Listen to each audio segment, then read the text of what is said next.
Hey guys, welcome back to DayMark, VidThru's very own news show with me, Serena. Yep, it's just me today folks, but not to worry, Saber will be back in future. Today we've got some news and 2 new features, a game of the week and a blast from the past. Certain weeks we want to highlight a little known gem we think deserves some of your time and attention, as well as bring back some fun memories of old school gaming. First up, E3 was earlier this month and brought with it an absolute ton of news, previews and demos of some awesome titles coming out in the next few years. But I'm pretty sure we've heard all the big news there is to hear. If you haven't, don't forget to check out VidThru.com's E3 Publisher Roundups on the front page. But what about some of the unique or surprising games to come out at E3? Well, we've got you covered.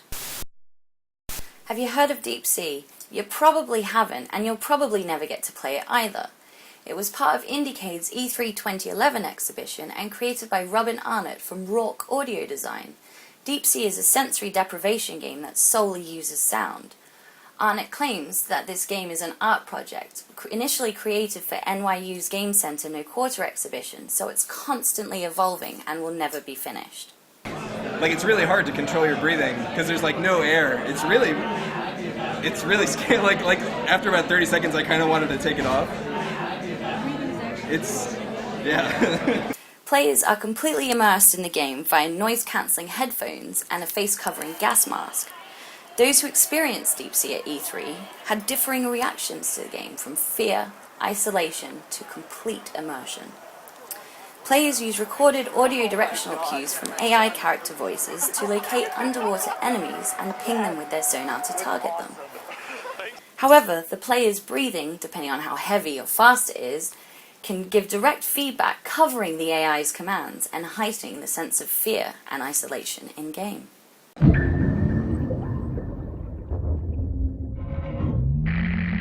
shot, Cannon. Now listen carefully. We're not going to be or echo out for at least an hour, and those things are hunting us down. Right in the nest. That's one of them. Did you pick that up?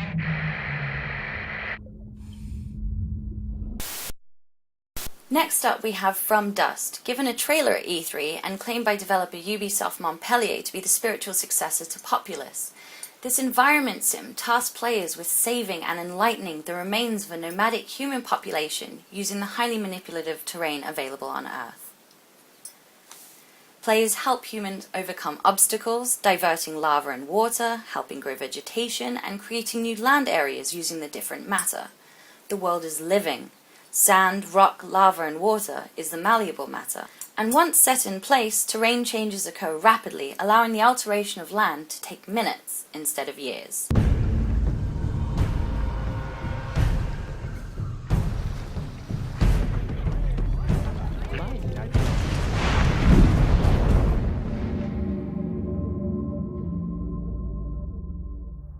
From Dust will be coming out this summer on Xbox Live Arcade, PlayStation Network and PC, so make sure you stay tuned to VidThru.com for more information.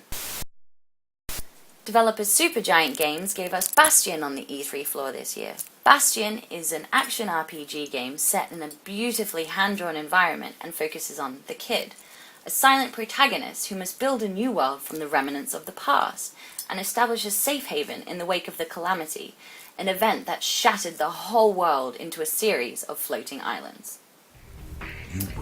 A dynamic narrator follows your every move in real time and reacts to players' actions in game, from attacking enemies, viewing items, or even the surrounding scenery, and at the same time revealing the rich backstory behind Bastion.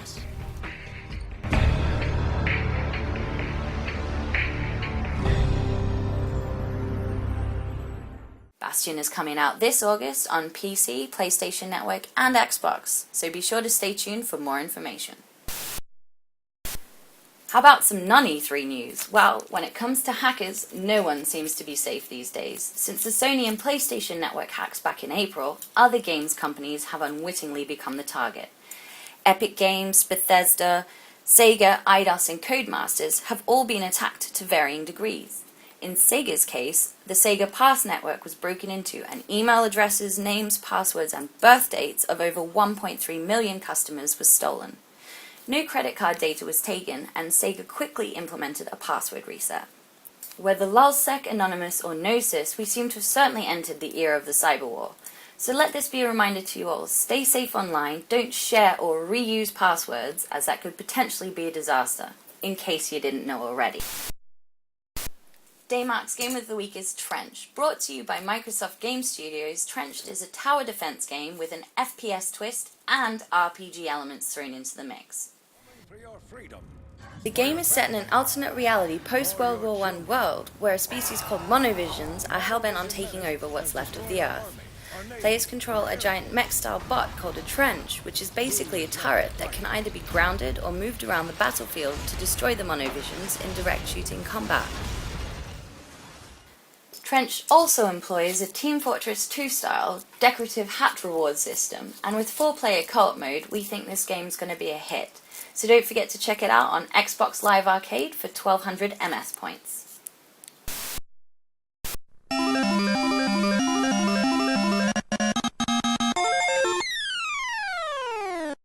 Now for our blast from the past. This week, it's Galaga. Now, you may or may not remember it, as it has been 30 years since its 1981 release, but old school fans will be pleased to know that for its 30th birthday, Namco are releasing an array of original and remastered Galaga games on a variety of platforms, and they are all coming this summer. On the Xbox 360 and PS3, we have Galaga Legions DX. It's the follow-up to Pac-Man Championship DX, and with new features, modes and graphics, fast-paced intergalactic gameplay abounds. The handheld Nintendo 3DS is also joining the party with Pac-Man and Galaga Dimensions. Players maneuver their spaceship around the galaxy in real time using the inbuilt 3DS gyro sensor. With the choice of platforms and variations available, fans old and new will surely enjoy this blast from the past, especially with the modern revamp.